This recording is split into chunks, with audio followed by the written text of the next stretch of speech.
Okay.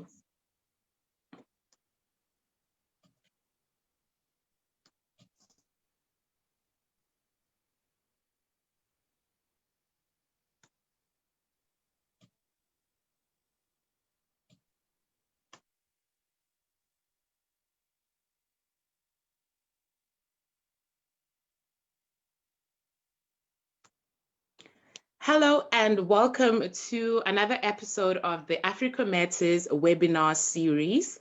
I am KD Mashile from the AMI team, and I am very excited to be joined on this discussion by three honorable guests who will introduce themselves shortly. So on this episode of the webinars, we are speaking about moving Africa forward. And this conversation is based on movements and basically outroars such as NSARS and Zim Lives Matter that we have seen erupting in this year 2020. And without any further ado, I would like to invite my guests to please introduce themselves. I will start on my right with Dr. David Agogo. And he's probably not going to like that I called him doctor, so I will say again. I know, right? We had that conversation. So hi, my name is David Agogo. I'm a Nigerian, African, Igede man. I'm currently an assistant professor of information systems and business analytics at Florida International University, Miami. But I'm here in my personal capacity as a concerned African who wants to, have productive conversations about, how we can really make Africa better for our kids and our kids' kids, and how we can start today practically and learning about how to do that from all of you, both your questions and your comments. Yeah, I'm excited to be here. We're excited to have you. And we also have Glen Dhliwayo with us. Welcome, Glen. Please introduce yourself. Thank you very much, KD. My name is Glen Dhliwayo. I am Zimbabwean, but I'm based in the UK. I am a Chevening Scholar alumni, so I came here to do my postgraduate studies in public administration and public policy. And I am a policy analyst and a communications and digital media strategist, and I'm here in my personal capacity. Thank you for having me here. And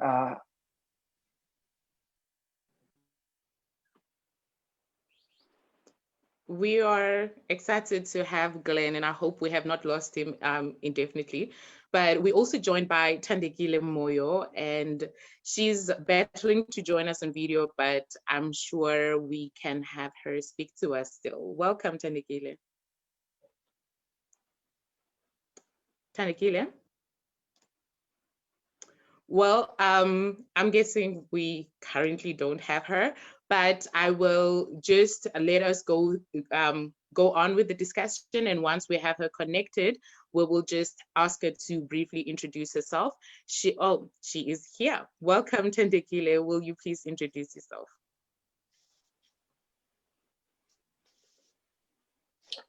Sorry.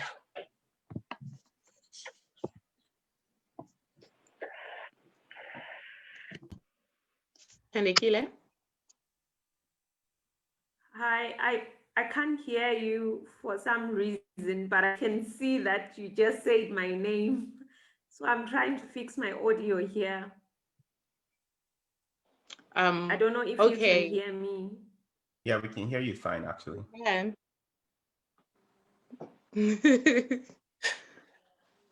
Okay, we'll just give her a chance. So as soon as she hears us, I guess we will know that she can hear us.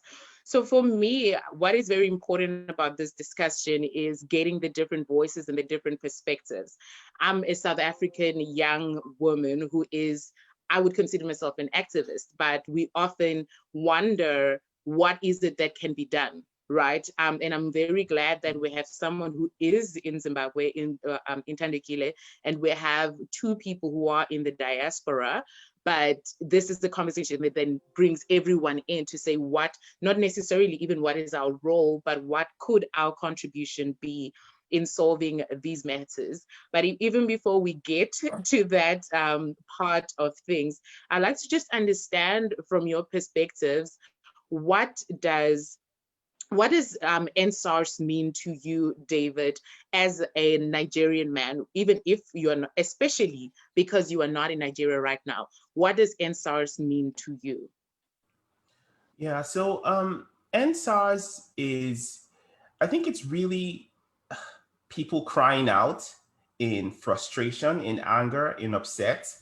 I guess the immediate cause for the movement, like we all probably are aware of, is this special anti-robbery squad that has over time become a fixture in Nigerian society that harasses people, that also extorts young kids, does profiling, essentially operate as a law unto themselves with no accountability whatsoever, right? And people have gotten upset about the continuous abuse at the hands of SARS. There have been years and years of protests, and consistently the government doesn't do enough, right? They put out a statement, but nothing substantively changes. And so now we've seen this grassroots movement, if you like, in some of the large urban centers, especially, of people saying, no, we want to have a comprehensive solution to this challenge of SARS in society. And that cry is what was met with what we've seen to be a horrific abuse of power, military abuses on civilians, which are not justified under any situation whatsoever. And I think what has happened is, just last night, I was just preparing for this. I was, just reading more about some other situations in other African countries. And I read about the Soweto riots, right? Is that what has happened is an image that people are no longer able to shake out of their mind has been drawn. And it's this image of Nigerian leaders who are willing to do anything to hold on to power, even over the dead bodies of their people. And so NSARS is this movement of anger and frustration that I believe can actually sow the seeds for the kind of change that we need to see in Nigeria. And I think that's really the strain and the vein in which it's so connected with every other situation, like Zim Lives Matter and so on, like we discussed on Twitter. Mm. And I thank you very much for that explanation, because I was actually interacting on social media with some people, and someone actually asked recently, like as recent as last week, can someone please educate me on what NSARS is? And I think that context is very important, because we want to educate people so that they make an informed decision rather than recruiting protesters. So yeah, thank you for that, David. And I'll jump right to Glen. And in the same vein, as a Zimbabwean who is in the diaspora, what does Zim Lives Matter mean to you? And what is your overall perspective about what has been, and I believe is still happening in Zimbabwe? All right, so just to give a brief context about how Zimbabwean Lives Matter happened, or Zim Lives Matter in short. It starts off from Zimbabweans demanding accountability and transparency from those in government. And the heart of that matter is a journalist who has spoken out about corruption, alleged or real corruption from the government, and government not really tackling this in a way that inspires confidence in the community and responds to the concerns that are central to the idea of corruption being deep-seated within the state and being aided and abetted by the state without any justice being meted out to people that have committed acts of corruption. But this is shrouded within the bigger or the general case of Zimbabweans asking for better governance, Zimbabweans asking for more responsive leaders, Zimbabweans asking for leaders that are alive to the aspirations and the needs of the people that they are serving. But the way that the Zimbabwean government responded to that, in a way, escalated what people were saying. And this is something that started off social media.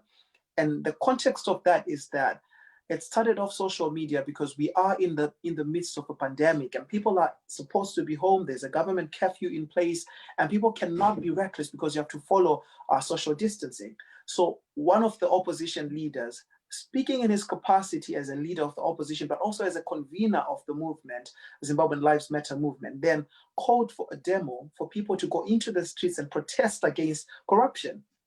In calling for this demo, he called for a very peaceful demonstrations and for people to be on the streets.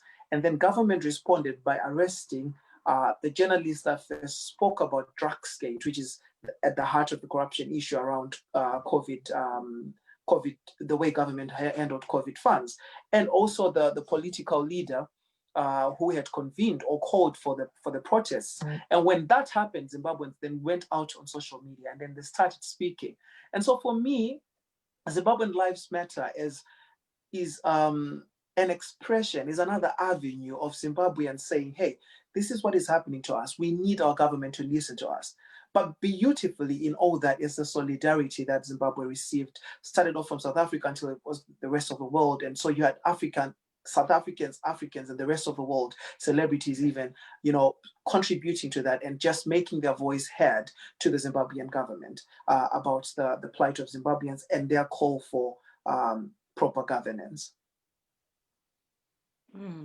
I like that you mentioned the part of solidarity, because I was sitting in South Africa and I was, like I said at the beginning, I was wondering, is there really nothing that South Africans can do to support?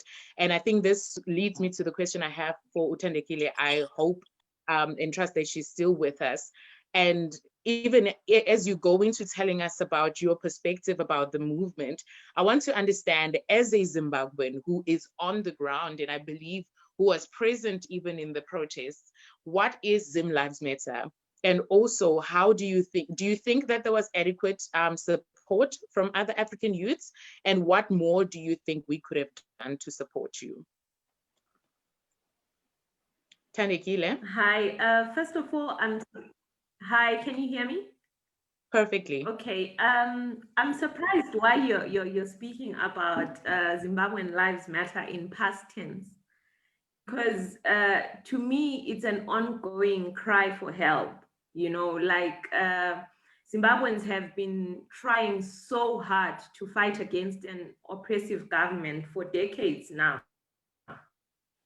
There's been various ways that people have tried to do it, and then so the revolution gains momentum, and at some point something happens and the revolution gains momentum, and then the momentum dies down. Like right now, I can say it's at a point where it has died down. But the coining of the hashtag Zimbabwean Lives Matter was a response to a movement that I think has been building on the ground in Zimbabwe, where people are saying we are struggling under government, we're struggling financially, we're struggling politically, because you don't even have a choice to support a party that you like freely. The political space is closed up.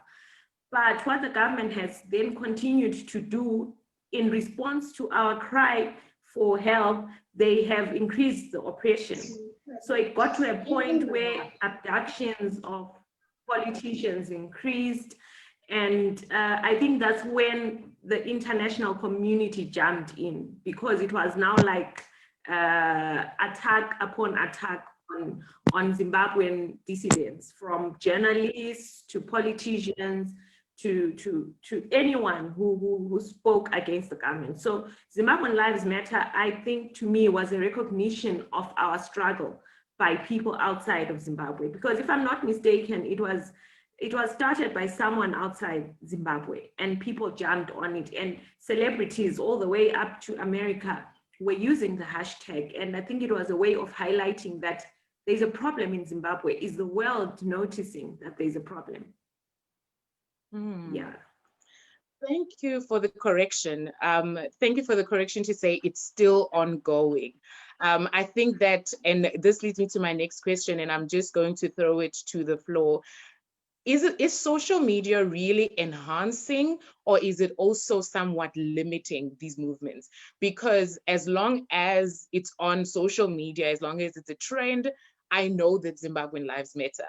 But when the trend goes away, now it's hashtag #EndSARS. Not to say that one is more important than the other, but now our I almost want to say our attention is very much channeled by the hashtags. So do you think social media is enhancing the movement, or is it also somewhat handicapping us to being reactionists instead of being activists? So can I go first? Well, I want to jump in on that because my activism is on social media. So I want to, so social media by definition is a form of media. It's a place where people go to share what is going on in the world, right? So by virtue of it just being a source of media, media changes, news changes every single day, you know? So it's like saying CNN, which is media television, has moved on to another story. That's what happens with media. People jump from one story to the next, right?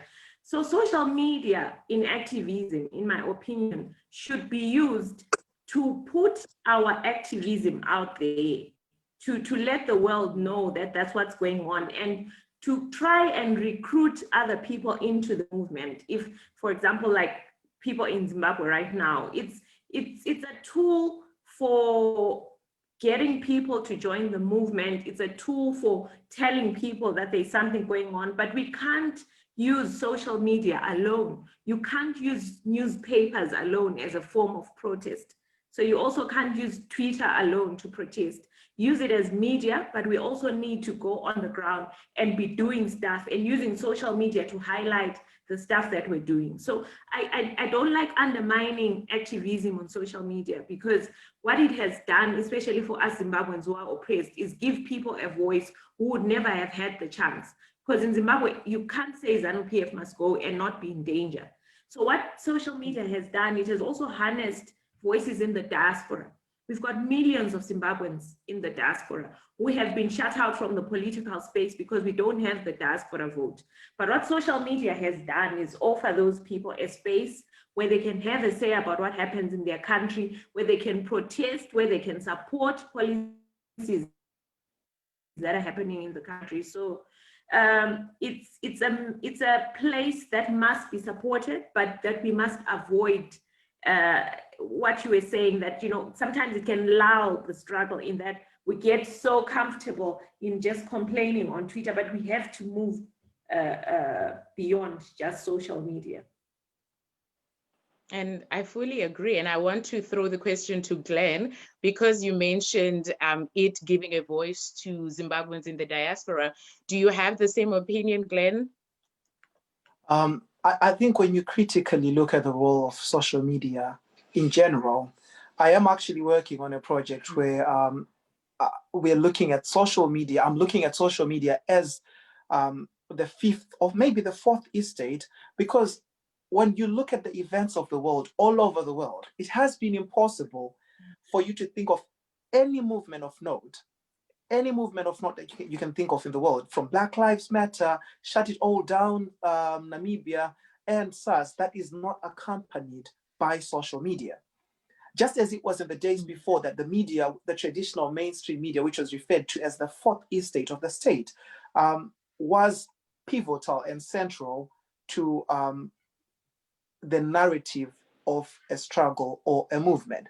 At the heart of all this is to understand that why social media has become such a contentious or a battleground arena is the fact that narrative is important.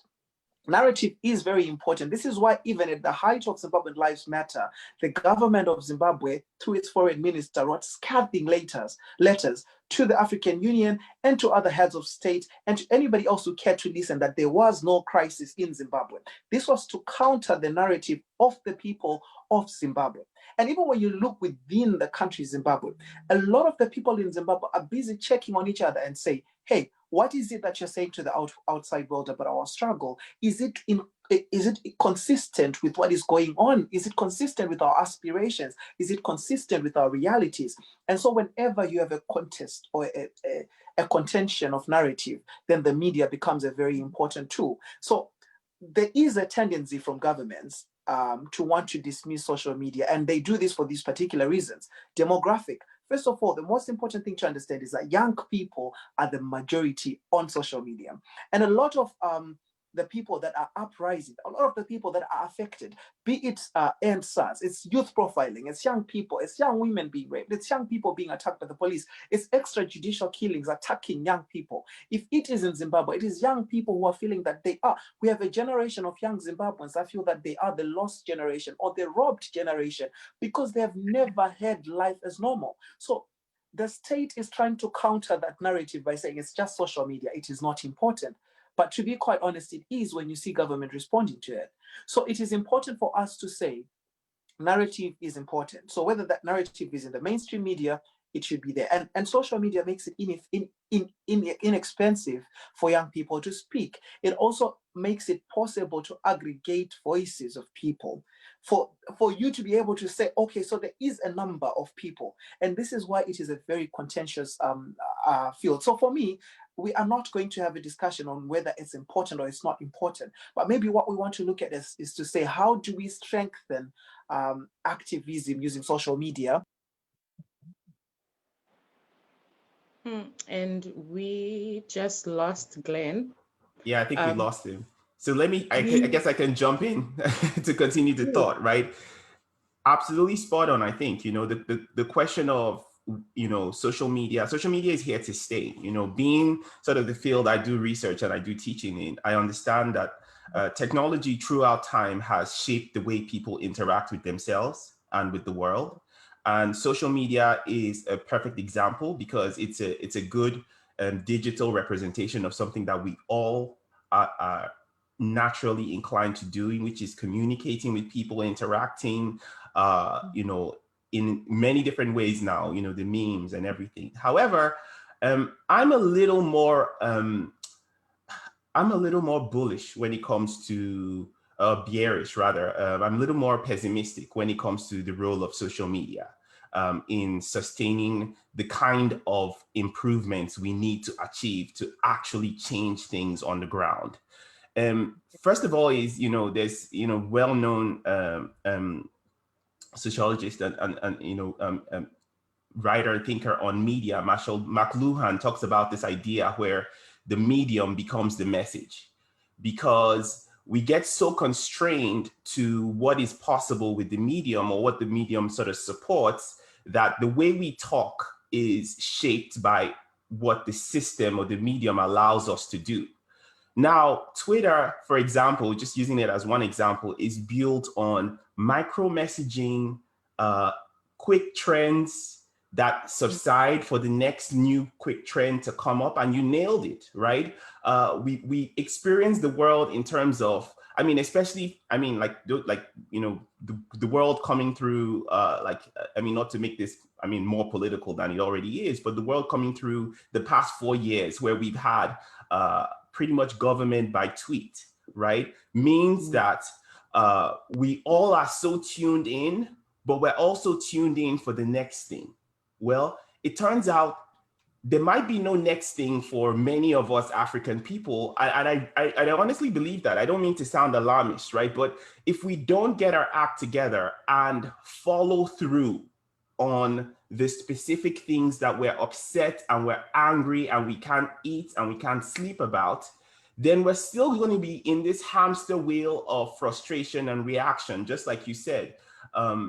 In fact, one of the things I wanted to point out just for context, right? So in business, when you do social media advertising, the going conversion rate, right?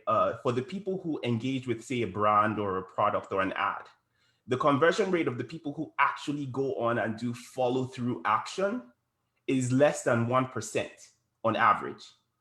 So if for a business that is selling widgets, right, that can only convert 1%, less than 1% of the people, then for a movement that is building a nation, building nations, building a continent, that is a thankless job. And we probably are not going to see the success in our generation.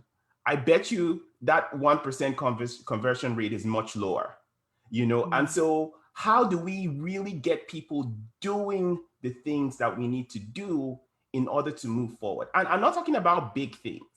one of the things we know that it has also happened from this, the new dispensation we're in of social media and micro movements is that if you can get enough people doing enough small things in the right direction, right, consistent with their values, consistent with their beliefs, we can probably start making a dent in some of these issues. And I think that's sort of where, the conversation, I see platforms like this, where we can actually start that conversation about what is the one thing I could do. And then guess what? I don't have to be worried when Facebook wrongly flags the bloody Nigerian flag as fake news, right?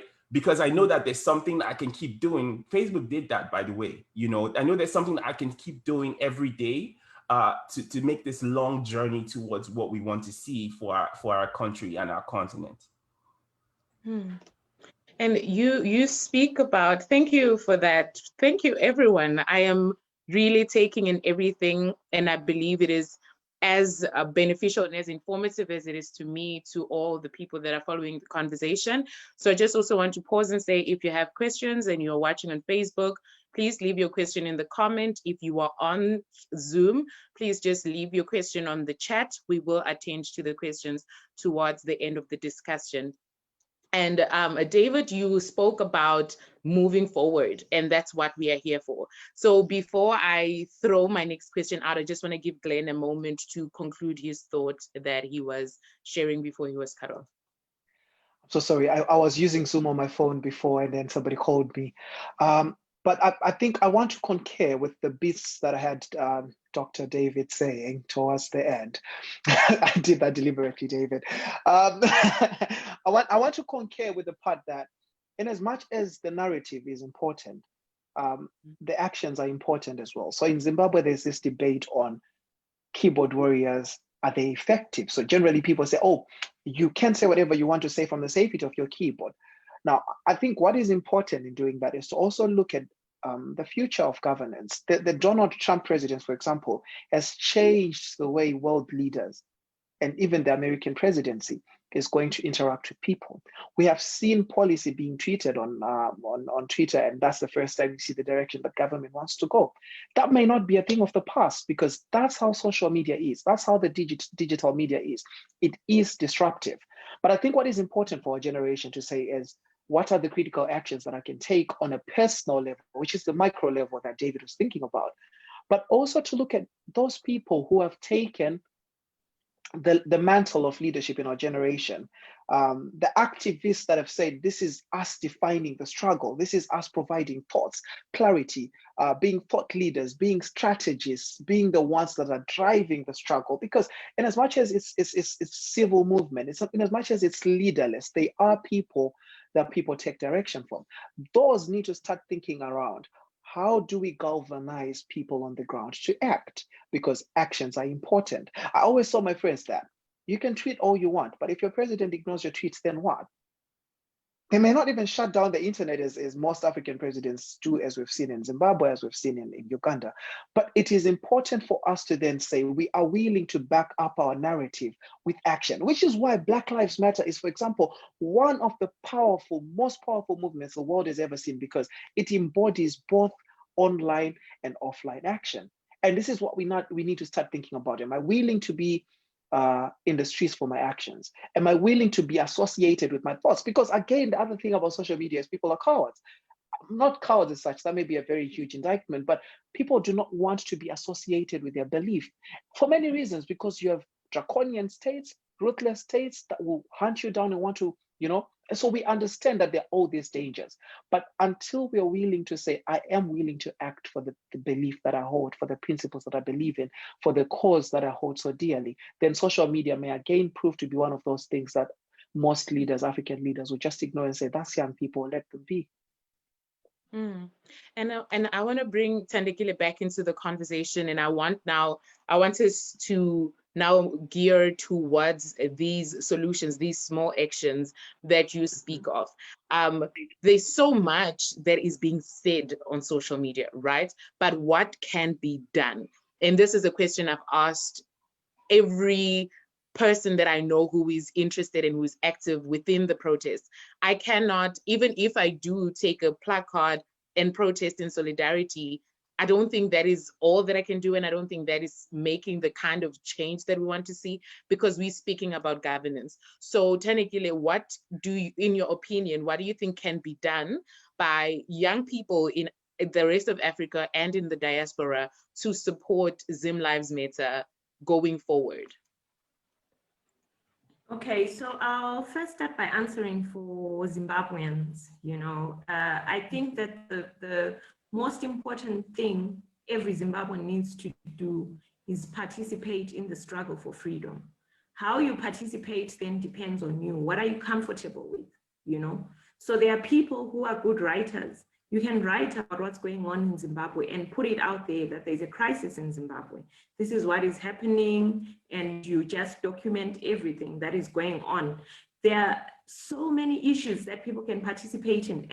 Right now, there's this constitutional changes attempt going on where the government is attempting to change parts of the constitution so that they get more power and they can oppress us better using the constitution.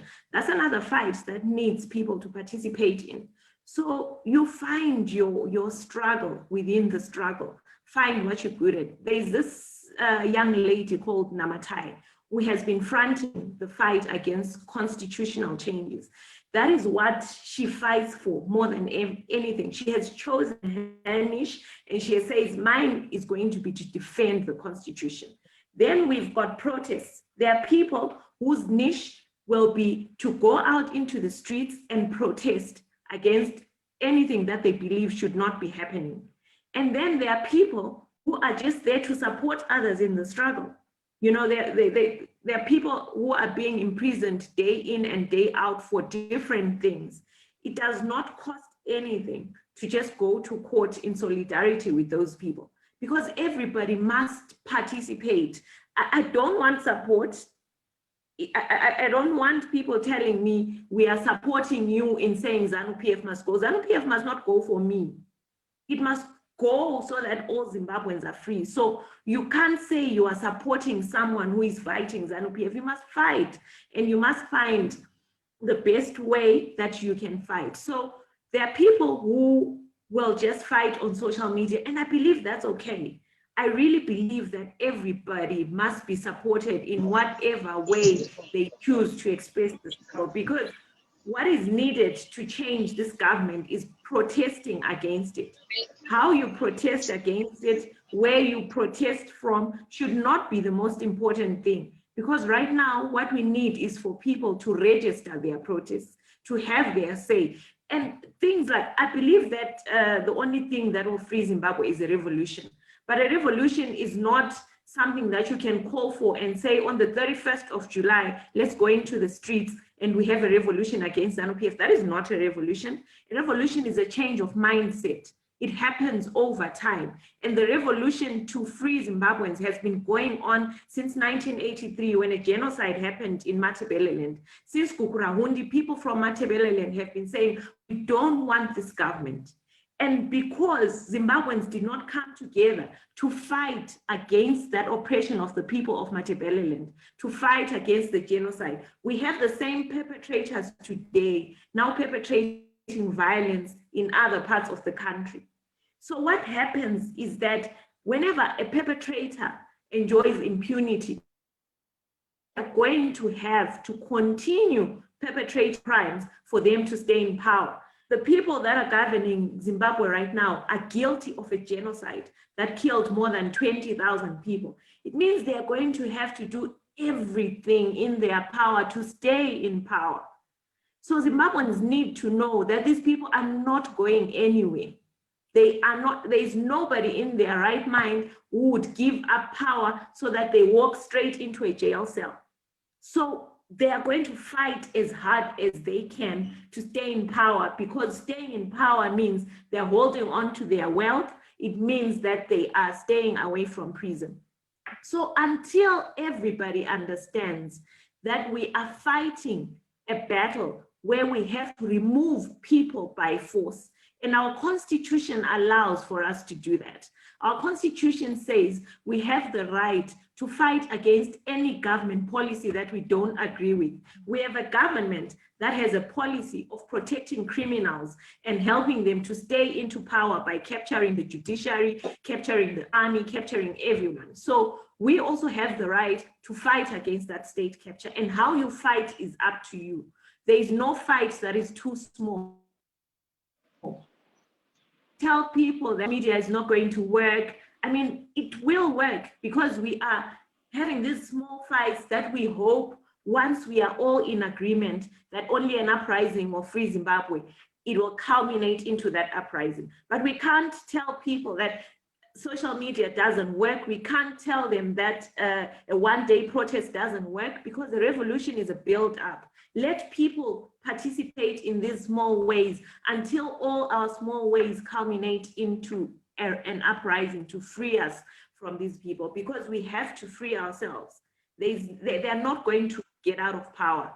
So we have to encourage everybody that has even the smallest voice to say, guys, speak out, please, even if it's sending a tweet, even if it's sending a WhatsApp message, even if it's sharing a video, do whatever you feel comfortable with until we all become braver and braver and remove these perpetrators of generations and decades of violence and atrocities.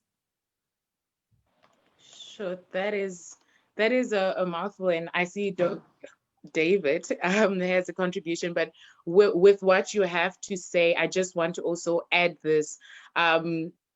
I absolutely love your articulation of saying it is not from where you are protesting or how you are protesting. It is that you need to have your protest registered so that we're not all in our little corners in the world without knowing what is happening. And I'm grateful for social media, because now it's almost like also a registry of all these movements to say, I am not in a silo, I am not in a vacuum, but we are all working together in our different ways from our different places. And this brings me to the one, yes? Sorry, I need to add that. So how we register these protests is by using the hashtags. So that when anyone goes to the hashtag Zimbabwean Lives Matter, or the hashtag ZANU-PF must go, they can tell that 1 million Zimbabweans believe Zimbabwean lives matter. They can tell that 1 million Zimbabweans believe that ZANU-PF must go, because traditional forms of protest were counting how many people went into the streets. So these hashtags help us to count how many people believe in what we're saying, because I could just be screaming ZANU must go, and that's not what Zimbabweans believe. But if you register your protest under the hashtag, we get to have an idea of how many people actually believe that. Awesome. So that comes back to what we were saying about social media. So yeah, thank you for that. And I also just want to now throw this question to David. In terms of the 100 things besides praying for Nigeria, I believe that's what besides prayer, I believe that's what the movement is called. I want to then bring back the question of the different hows, because I think that's important. There could be a young person sitting in Zimbabwe and they're like, I really don't have the brevity, if that's the right English word, to go into the street, or I can't really go on Twitter and say this because, say, my parents don't agree and they are controlling my data, whatever. So I believe that there should be different ways that we can not necessarily prescribe, but present to people to say, these are various ways that you can pick whatever is comfortable for you, as Thandekile was saying, to demonstrate your protest. So in your response or additional comments that you had to Thandekile's address, could you please also add what the 100 things besides prayer came from, and what you have already found from people to be possible solutions? Perfect. Thank you. So, thank you, Thandekile, very passionate, discussion and presentation of the challenges. And, I absolutely agree, right?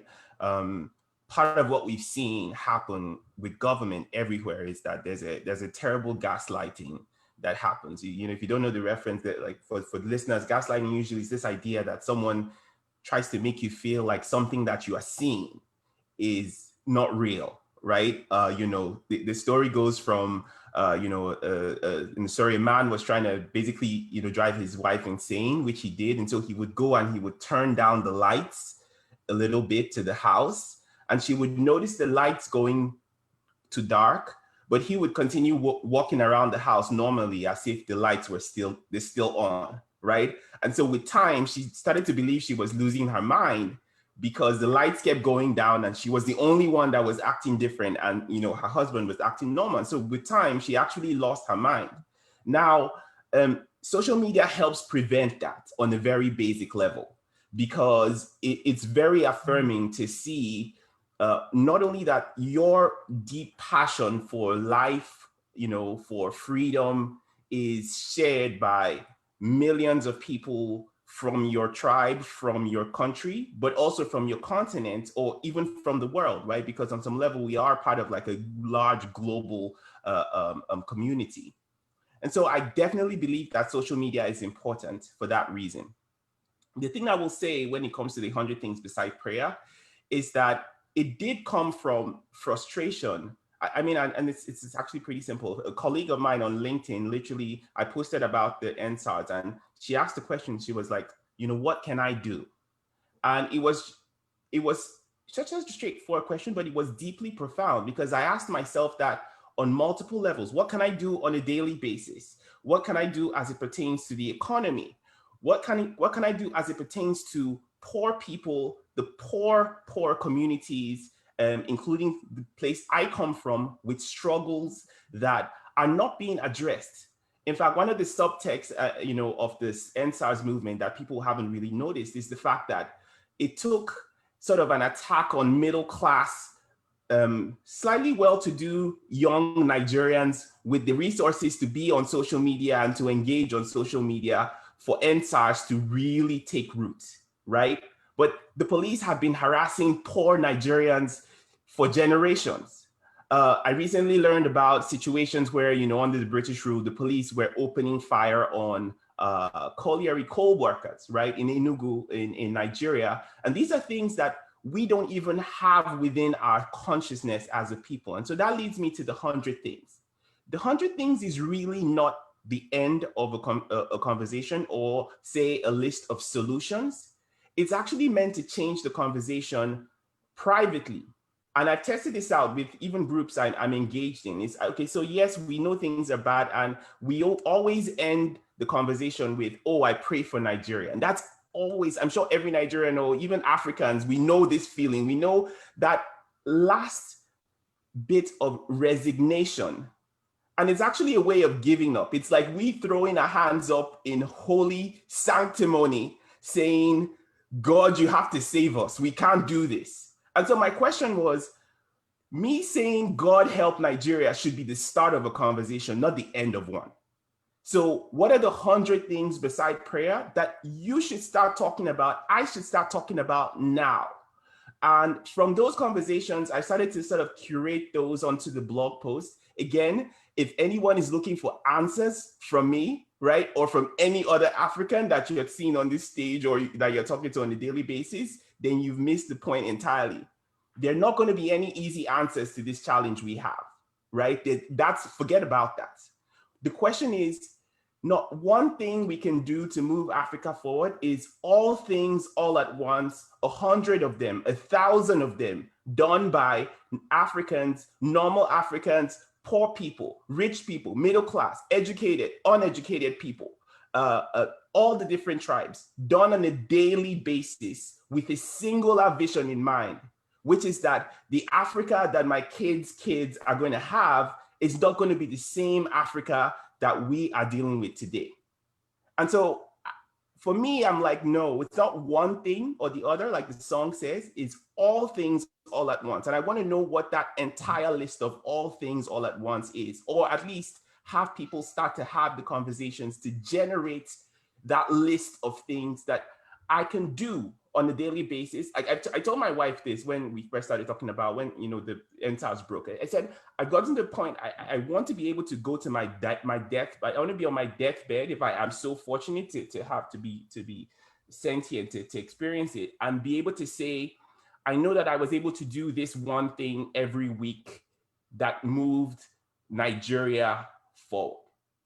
Nigeria is not going to get there. Africa is not going to get there in my lifetime. We have such a huge uphill battle, but at least I want to know that when it's time to leave, we did something every day, every week, something small, something tangible, cohesively towards the endpoint that we want as a people.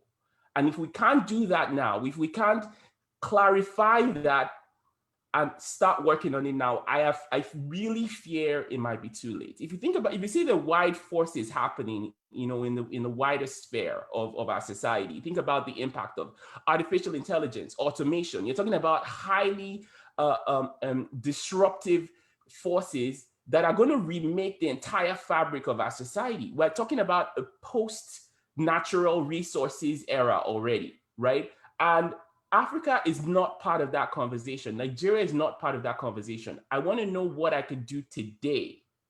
One thing, small thing, that I can have the confidence knowing maybe a few other 100 people are doing that same thing. One day it's going to show a dent and it's going to make an impact. And that's what 100 Things Besides Prayer is about. Having that conversation and curating those ideas so that can become the new thing that we're talking about, that we're expecting and we're calling for from our leaders. Wow, thank you. Thank you for also the clarification, because I needed that as well to understand it. So just to share with everyone, there is an actual website that you can contribute to. And I'm just going to ask David to just type it in the chat. And I'm going to ask one of the team members to also put it on the comments on Facebook so that people can be able to reach the website. So speaking about social media, right? It turns out because I, registered the blog and posted it along with the Nigerian flag picture, which the Nigerian army falsely flagged as fake news, Facebook has actually blacklisted that domain now. So it can't be posted on Facebook, right? And this is the challenge. This is literally what we're dealing with, is that we need to create these conversations and we need to move these conversations forward. If not, we really aren't in a place where even the platforms themselves are going to fail us. It's just a matter of time. I have nothing but love for Facebook and the platforms, right? I don't mean to diss them, but the platforms are going to fail us if we don't have a way of really moving this conversation forward with a razor sharp focus and a sense of urgency. If there's anything you get from my voice, it's probably like I'm probably like the crazy person crying, and I hope I'm wrong, right? But I feel like if we don't take advantage of this moment, look at Zimbabwe, right? South Africa. Look at Africans are hurting, and you can draw a straight line through our pain.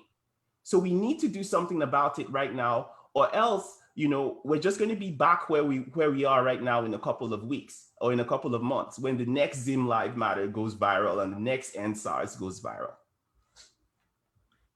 And I really hope that this can be the beginning of a conversation that leads us to do those everything and anythings. But I still want, and I'm aware that we only have like about 5 minutes left. So if you have questions, this is the final call for questions. But this is not the end of the conversation. This is definitely the beginning of many conversations to be had. But I want to hear from all three speakers, and I'm going to start with Glenn to say, what are the everything and anythings that you are doing in your space? I really think it's important that we talk about these things, because someone might just find out that, oh, I can actually also do that. So if we can go through all three speakers to hear what are some of the actions that you are doing in this space. I think I'll personally speak from a policy perspective. And this is because I realized that one of the tools that oppress us, and generally the political elite utilizes to oppress the general people, is a lack of understanding. A lack of understanding and keeping information away from people, keeping knowledge away from people. And so one of the things I've devoted myself to is to, first of all, understand what is at the heart of policy and breaking it down, because anything that is written on a policy paper by government is written in a language that may not be understood by the general person, but it can be broken down. So the average unlearned or just basically learned person can understand. And quite often the barrier has been that political parties do not, even though they're in opposition, they do not educate the people to understand what is at stake, because politics thrives in emotions and animating people and getting them to just go blinkered. We're following this leader. This is who we are going with. And at the heart of my engagement with people has been to say, let's question things. Let's understand what is at stake. Whether you support me or you do not, do that from a point of understanding and from a point of facts and evidence. And so this is part of the work that I have been doing, and the idea that drove me into getting into policy analysis and being able to unpack that policy for other people. I also have started this idea of just generally bringing political discussions into social media. And the way I've done it, I've seen that a lot of my colleagues, my peers who are in politics, I have colleagues in political parties who are in activism, who are in non-governmental organizations. Most of them are generally just razor sharp focused on what they do. So if they are in politics, they're only posting politics on their Twitter. Now, generally, you will find my Twitter is a mixed bag of everything. But in doing that, I've demystified politics to be one of those general everyday conversations that you can have. So a few seconds ago, I could be talking about something funny. I could post a joke, and my next Twitter post is a political story. And I see a lot of my friends ask me, is that what, when I post things that are non-political, is this something that a political analyst or a policy analyst should be posting? But what I am doing in doing that is to make politics not taboo, non-abomination, non-sacred, because it should be the duty of every citizen to discuss the state of affairs of their country and to understand them thoroughly. So in closing, or maybe in summary, I feel like what I have decided to make or devote my contribution to bring understanding of politics and policy to everyday conversation, so that every person can be a part of that, from every corner, from every place, from any form of education, educated or uneducated. Yeah. Great, and we'll move right along to Thandekile.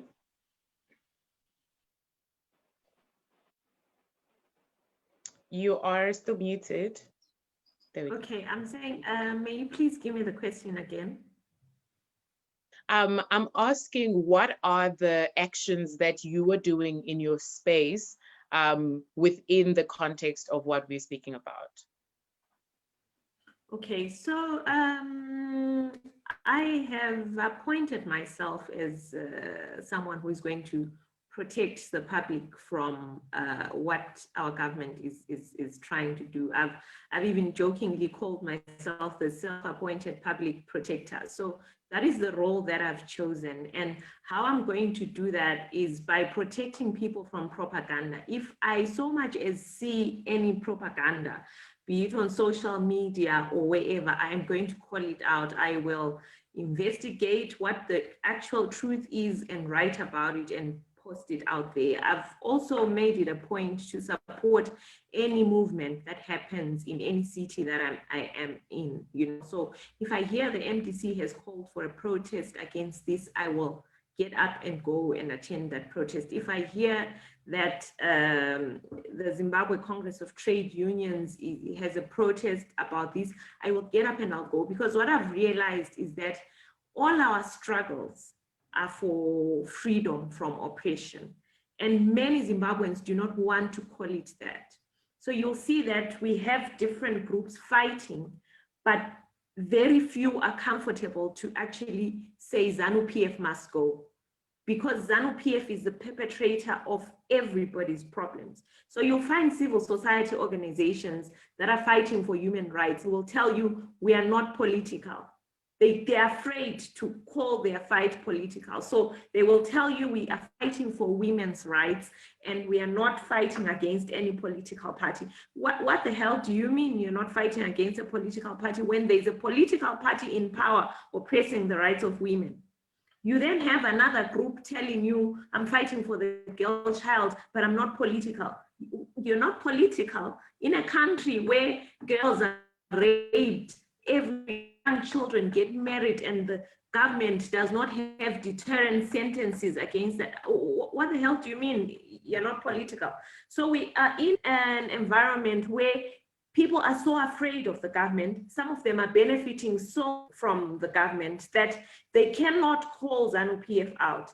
Our problems in Zimbabwe are caused by the fact that we have a government in power that does not respect rule of law, a government in power that has no respect for human rights. We have a government in power that has no respect for their own labor force. the civil servants, and they will not renew, they will not pay civil servants a decent living wage, because they believe that all the resources of the state came first, and whatever crumbs remain, just throw at the people. So until everybody understands that everything that is happening is political, and everything that is happening is because ZANU-PF is in power, and ZANU-PF is a party that has enjoyed impunity and must keep protecting that impunity, we're never going to remove them. We have to call it what it is. We are a country oppressed by ZANU-PF. ZANU-PF is a system of governance that depends on a one-party state, and to keep that our country as a one-party state, they have to oppress any other opposition that might sprout. And we have to fight it together. All of us Zimbabweans must get up and fight and remove ZANU-PF from power. And we have to be unapologetic about it. I'm unapologetic about the fact that ZANU-PF must go. There is no space in our democracy for ZANU-PF, for anything that they do, anything that they believe in, any of their methods of abducting. I mean, they abduct young students, 22-year-old boys abducted by a generation that should be their grandparents, a generation that should be protecting them, and they abduct them. So, and then you find us being afraid to say ZANU-PF must go. I believe my fight is to get everybody to say that ZANU-PF must go, and to be unapologetic about it, because until we can voice it out that these people must go, we are not going to find a solution for it. We're going to keep fighting for women's rights. We're going to keep fighting for better salaries, yet that is not our fight. Our fight is that the perpetrators of all our suffering need to be removed from power, and everybody has to be bold enough to say it. If you can't say it in the streets, say it on social media. If you can't say it on social media, tell a friend, tell your mom, sit down with your mother and discuss with them that this party must go. You know, so that's what I'm fighting for, Zimbabweans to say ZANU-PF must go, and then we come together and we discuss how we get them to go. Wow. I know that Glen has to go. So thank you so much for being with us, and we're going to finish in a couple of minutes. But even before I go to David, I just want to give Glen a moment. Do you have any parting shots before you are excused? Thank you very much. And I think what I just wanted to say is that as African young people, we have to realize that our lives are the ones at stake. Like what Thandekile has been saying, it's our freedoms, it's our rights, it's our prosperity. And I'm sorry, I forgot to say that before. David said that we may not see Africa arriving where we want it to be in our lifetime. I want to challenge that and say we have to find our space under the sun within the time of our life. Other countries have done that. When you look at the East Asian countries, they have done that in our time. Even some of them started their reformation journeys before our countries were independent. So it is possible. And I just want to say to African young people that we should not give up and allow the despots that are running our countries, because they band together, they protect each other, they make sure that they support each other in different places. We have to maintain that solidarity. We have to maintain that oneness that brings us to say a struggle in Zimbabwe is a struggle for South Africans, a struggle in Zimbabwe is a struggle for Nigerians. And I think this is the heart of what Pan-Africanism is.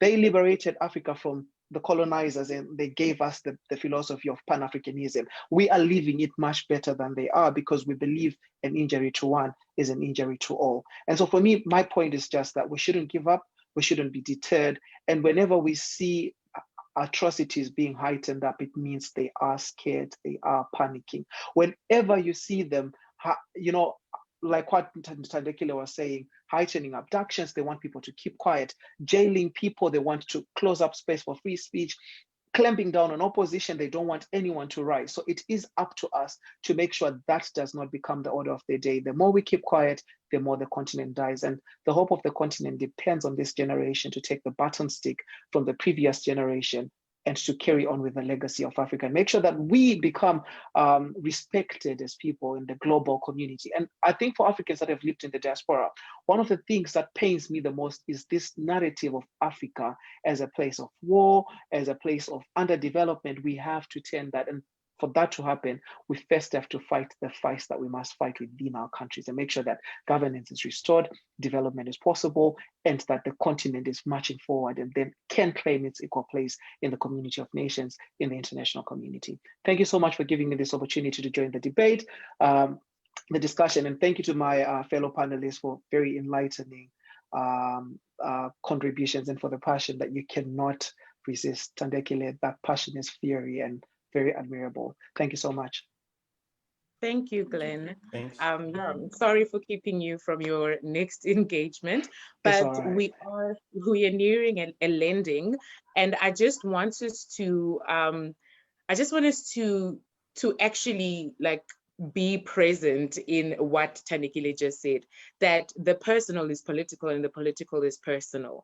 But there are very many young Africans who are oblivious to that. And I'm going to give David a chance to respond to the previous question. But even while you're speaking to that, I'm just throwing this in your closing remarks. I just want us to then speak on that, like what Glenn just said, that an injury to one is an injury to all.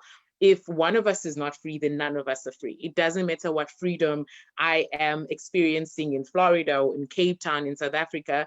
If there's something happening in the streets of Lagos, if there's something happening in the streets of Bulawayo or wherever else in Africa, it affects me, whether I know it or not. So what are you doing in your space, David? And also, how can we be more intentional about thinking about Africa as a unit, thinking about our movements as one, as Africans? And yeah, and you can share any other parting shots that you may have. So great, great comments, great prompts. I don't even know where to start. I definitely have to come back and watch this video again and unpack all the really, interesting things that have been said.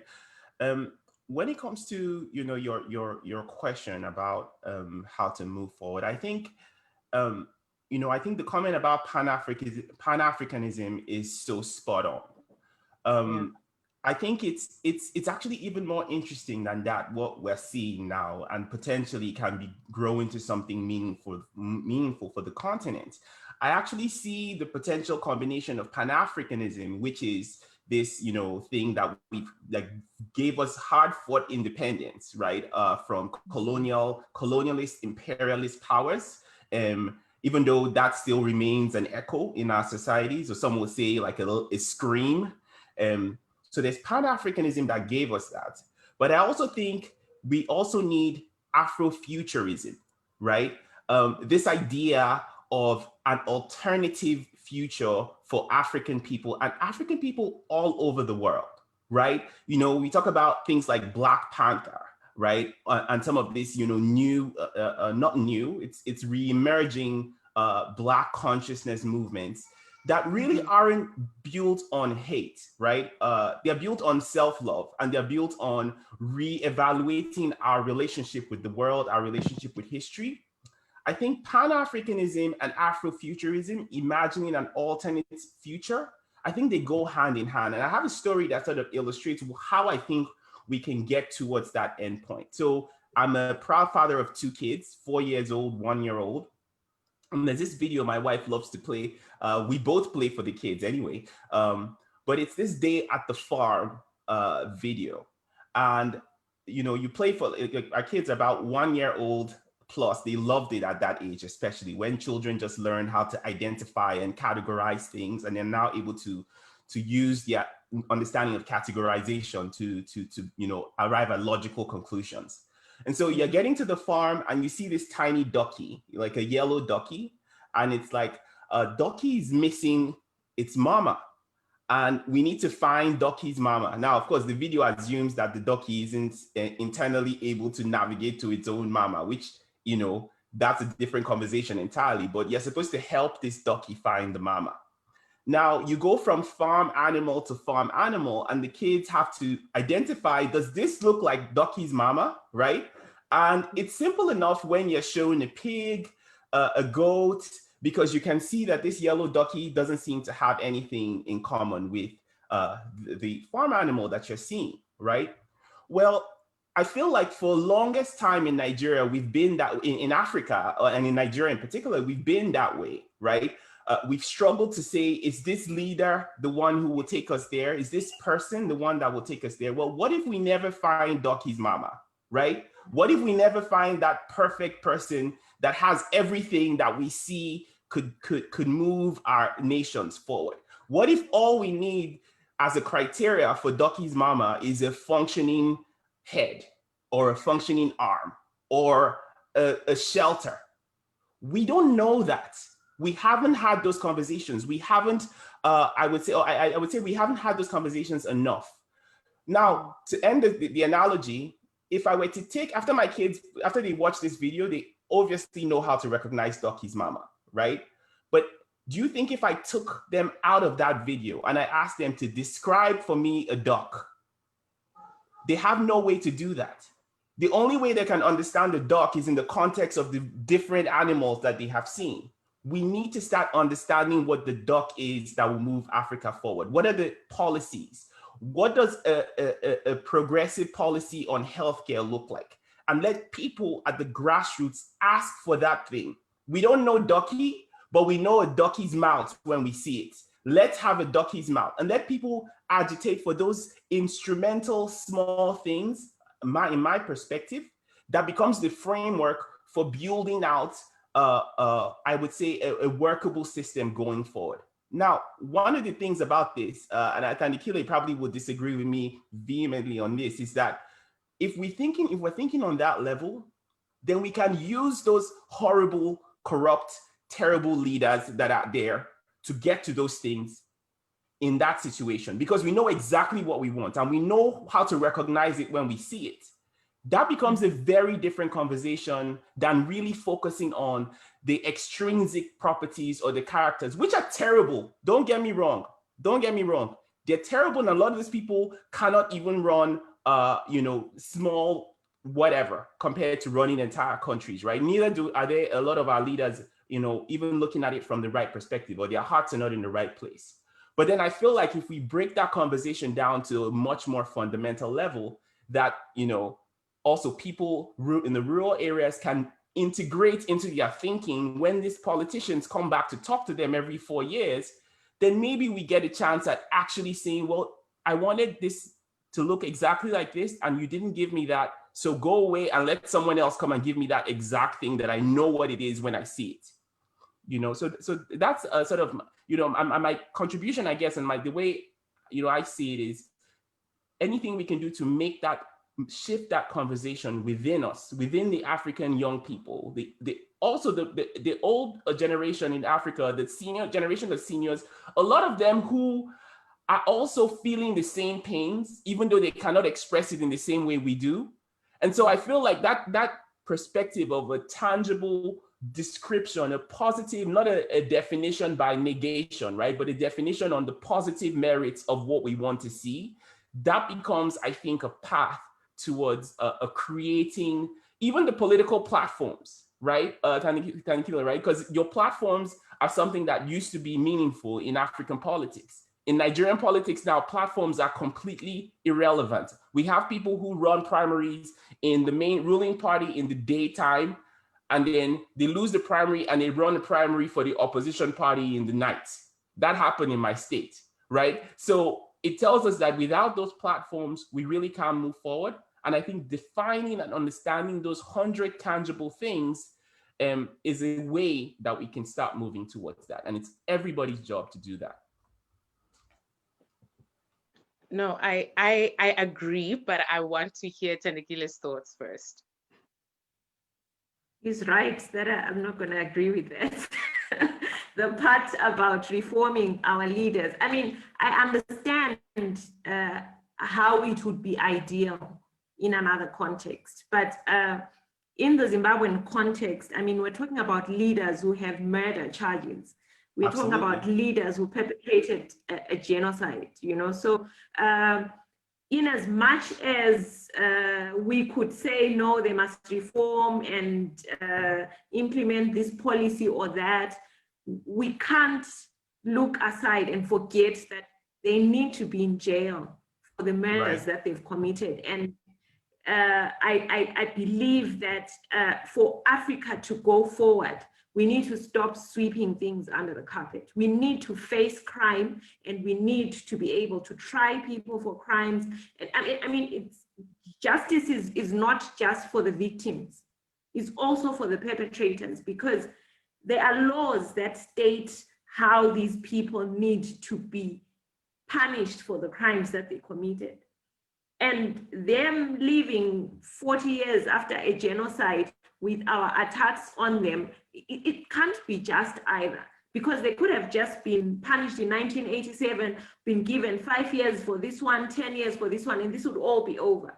So we need justice that is going to give just sentences to the perpetrators, but also allow for victims to get peace and reconciliation. But I do agree with David that it is important for people to know what they want from their leaders. It's imperative, because otherwise you'll just be fighting and just lashing out at everyone. But you need to define what it is that you want from your leaders so that we can be able to demand it. So I do agree with him in that regard. But our leaders need to be in jail. Sorry, Yeah, sorry. no, it was lagging on my end, so I thought you were done speaking. You can conclude. No, I'm done now. I was saying our leaders in Zimbabwe need to be in jail. There should be no two ways about what happens to someone who commits a crime. Anybody who commits a crime has to face the justice system. And for us to do that, we need to wrestle our justice system from the hands of the perpetrators of injustice. So the only reason why they're in power today, and the only reason why they're busy abducting us, attacking us, is because they control the justice system. So Zimbabwe needs a complete revolution where we rescue all our institutions from the hands of perpetrators of crimes. Our judiciary, our army, our police, our reserve bank, all our institutions must be rescued from ZANU-PF, and they must be reformed and restructured. And only then can we talk about democracy. Because in this space, I see opposition fighting every day, fighting this case and that case in court. But I mean, what do you expect from a captured court? We need to first ensure that our courts are independent. We have to ensure that our army is independent. Only when we have independent systems can we have any form of democracy and any form of justice. And to do that, we have to revolt against the current government, because they've captured all these institutions. And the only way to free the institutions is by revolting against them and removing them forcibly from government, using our constitution, which allows us to protest. So we have to protest until they get out of those offices and we reform our institutions. That's the only way there can be hope for our generation, for future generations, for anybody in this country, and for Africa. Because I mean, look what happened. We had a coup in 2017 that was sanitized by the African Union, the SADC, by Britain, by all the countries. And now how many coups have sprouted all over the place?